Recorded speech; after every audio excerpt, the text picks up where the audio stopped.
சிந்து பைரவி சீரியல்ல இனிய எபிசோட்ல இந்த இசைக்கு காயத்ரி கிட்ட தப்பா நடந்துக்க முயற்சி பண்றப்ப கரெக்டா காயத்ரி எழுந்திருச்சு செலிய கன்னத்திலேயே பலார்னு ஒரு அறைய விட்டுறாங்க. எப்படிரா அது?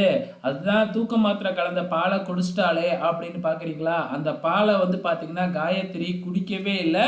ஸோ அதனால தான் குடிக்கிறப்ப நமக்கு காமிக்கவே இல்லை. அந்த பாலை குடித்தது வேற யாரும் இல்லை, இந்த மகா தான் அந்த பாலை எடுத்து குடிச்சிருக்கு. ஸோ அதுக்கப்புறம் வந்து பார்த்தீங்கன்னா இசைக்கு கிட்ட பேசிக்கிட்டு இருக்கும்போதே தூக்கத்தில் மயக்கம் போட்டு விழுந்துருது இது. ஸோ இதுக்கு அப்புறம் அப்படியே கோர்ட் சீனை தான் காமிக்கிறாங்க. இப்போ கோர்ட்டில் வந்து ஸ்னேகாவை சாட்சி கூண்டில் ஏற்றுறாங்க.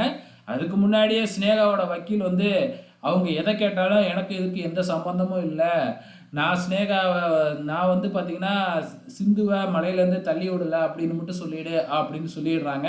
அதே மாதிரி கோர்ட்டில் போன உடனே இல்லை நான் தள்ளி விடவே இல்லை அப்படின்னு சாதிக்கிறாங்க ஸ்னேகா. அதுக்கப்புறம் வந்து பார்த்தீங்கன்னா மலையிலேருந்து தள்ளி விட்டதுக்கும் அதுக்கு சாட்சியும் இருக்குது அப்படின்னு கொண்டு வந்து நிப்பாட்டுறாங்க. இவர் யாருன்னே எனக்கு தெரியாது, இவருக்கு நான் பணமும் கொடுக்கல அப்படின்னு சினேகா மறுபடியும் போய் சொல்ல, அதுக்கப்புறம் அந்த ஹார்ட் டிஸ்கில் இருக்கிற வீடியோவை போட்டு காமிக்கிறாங்க. ஸோ அதை பார்த்துட்டு அதில் இருக்கிறது நானே இல்லை, இந்த வீடியோ வந்து பார்த்தீங்கன்னா ஒரு பொய்யான வீடியோ அப்படின்னு அதையும் பொய் சொல்லி தப்பிச்சுக்க பார்க்குறாங்க.